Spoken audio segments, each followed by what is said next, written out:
Over the past year, a confluence of provocations, sanctions, proxy clashes, and high-profile strikes has driven U.S.-Iran relations to a hair-trigger state. As Washington maintains its carrier strike groups in the northern Arabian Gulf, Tehran has quietly honed an asymmetric naval doctrine designed to punch above its weight. In this predictive scenario, those preparations culminate in a daring surprise that leaves U.S. naval planners reeling. Iran's asymmetric naval doctrine, death from the shadows. Since the mid-2010s, Iran's Islamic Revolutionary Guard Corps Navy, IRGCN, has evolved into a hybrid force marrying small boat swarm tactics with precision land attack missiles and sea mines. Key developments include swarm fast attack craft, dozens of high-speed CB-90-style vessels fitted with anti-ship missiles and remote sensors. Suicide unmanned surface vessels, USVs, stealthy drone boats loaded with explosives, capable of beacon-guided navigation toward large targets.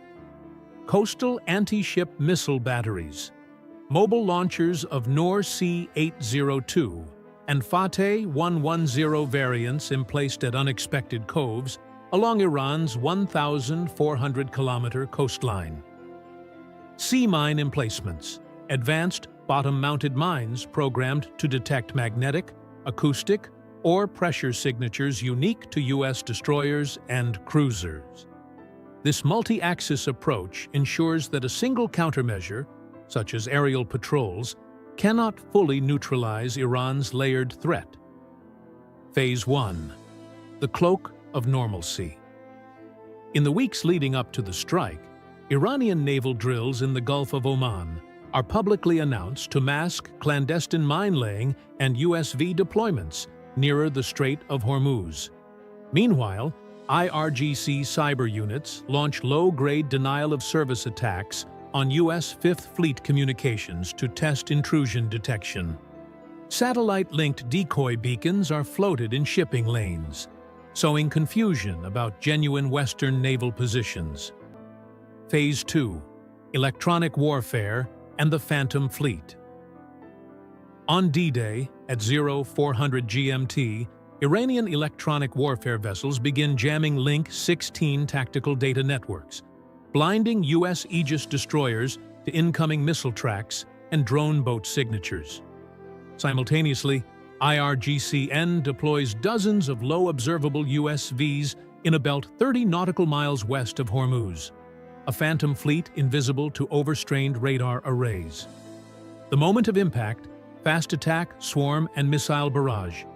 At precisely 0430 GMT, Iranian shore-based batteries open with a salvo of Fateh 110 ballistic missiles, whose ballistic arcs just clear Iran's ridges before raining down near the American formation. The explosions trigger split-second evasive maneuvers by the U.S. destroyer USS Valiant DDG-1000 class and her escorts. As Western radar teams struggle to reacquire tracks through the jamming, a swarm of 24 fast-attack craft, each armed with C-802 missiles, under IRGCN 4th Flotilla Command, surges northward at 40 knots, closing to within 10 kilometers. Within minutes, multiple missile launches and suicide USV impacts strike the Valiant amidships. An interior magazine cook-off aboard the forward vertical launch system sends a secondary explosion ripping through the hull. With communications severed and propulsion crippled, Valiant lists heavily before rolling onto her starboard side. The role of sea mines, hidden guardians of the Gulf. Unknown to U.S. mine countermeasure ships, Iran seeded advanced influence mines in one of the main northern Gulf transit lanes days prior. As the crippled Valiant drifts, she triggers 2 of these bottom mines. The resulting underwater blasts blow out the keel plating, rendering the destroyer a total constructive loss. Immediate aftermath, shock and disbelief. By dawn's first light, U.S. Central Command confirms The lead vessel of the carrier strike group, the USS Valor CVN-78, was not sunk, but her destroyer escort, USS Valiant, has been catastrophically damaged and is beyond salvage. The Pentagon's initial briefings speak of an unprecedented swarm attack and collateral hardware failures due to electronic warfare. Yet unspoken is the stunning reality. Iran successfully combined 5 separate tactics into a single, synchronized strike. U.S. Naval Reassessment, Doctrine in Crisis. The sudden loss of a state-of-the-art DDG-1000 class destroyer shakes U.S. naval confidence. Emergency war games are convened at Norfolk and San Diego, focusing on 1. Counter-swarm tactics. Development of autonomous unmanned surface and air platforms to screen forward formations. 2. Electronic resilient architectures. Hardened communications networks impervious to wideband jamming. 3. Enhanced mine countermeasures. Rapid deployment drone mine hunters capable of preemptive clearance. Admiral Sarah Thompson, Vice Chief of Naval Operations, labels the event a wake-up call reminding us that naval supremacy is not guaranteed. Regional ripples. Allies and adversaries. Respond, Gulf Cooperation Council, GCC.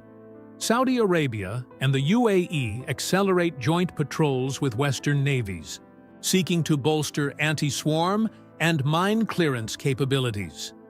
Abu Dhabi offers basing rights for U.S. armed drones along its coastline.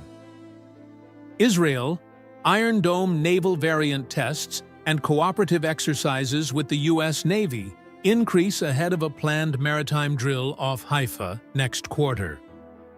Russia and China. Both Moscow and Beijing issue statements praising resistance movements and highlighting the great strategic lesson from Iran's success.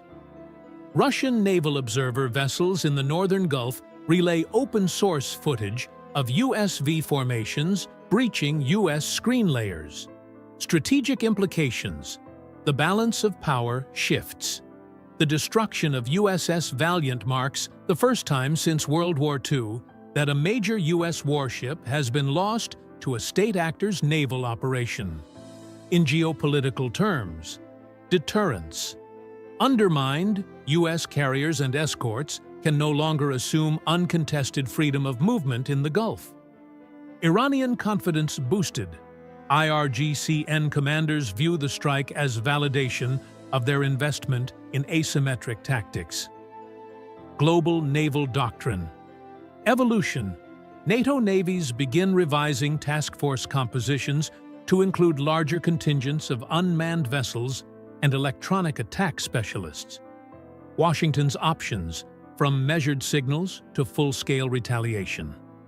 Inside the White House Situation Room, advisors debate 1. Proportional response. Limited strikes on coastal missile sites under deniability to avoid full-scale war. 2. Economic escalation. Reimposition of snapback sanctions via the UN Security Council. 3rd. Overt military action. Decapitation strike against IRGC bases under the law of armed conflict. President Ellis is said to favor a calibrated air and naval operation designed to degrade, but not destroy, Iran's naval asymmetric capabilities. The human toll. Sailors and civilians caught in the crossfire casualty reports confirm 27 sailors killed and 64 wounded aboard Valiant, alongside an estimated 8 civilian mariners injured on nearby commercial tankers caught in stray missile fragments. Iranian state media touts zero IRGC-N losses, though independent analysts speculate minimal casualties among USV operators. Media narratives, competing victories. Tehran Times, headline, Defenders of the Strait, IRGC-N repels Empire's bully. Washington Post editorial, America's naval Achilles heel exposed. Al Jazeera analysis, proxy seas, How Iran's maritime doctrine is redefining Gulf security. Each outlet frames the attack to fit its audience's worldview, fueling conflicting perceptions of who truly won. Economic quakes, oil prices, and shipping disruptions. Global oil benchmarks spike 6% in the 24 hours following the strike, as tanker insurers suspend transits through the Strait of Hormuz. Rerouting via the longer Bab el-Mandeb corridor adds days to transit times. Consumer fuel prices in Europe and Asia tick upward. GDP growth forecasts for Gulf exporters remain intact, but global inflation expectations rise. The road ahead, a fragile peace or a precursor to war? As both sides seek to avoid uncontrollable escalation, an uneasy maritime cold peace may settle, punctuated by codified rules of engagement and expanded confidence-building patrols. Yet Iran's demonstrated capability will tempt other regional actors, Houthis, Hezbollah, or even radical militias, to test Washington's resolve. The ultimate question: will the U.S. adapt its century-old carrier-centric doctrine to the realities of 21st-century asymmetric warfare? Or will another surprise at sea force even more painful lessons?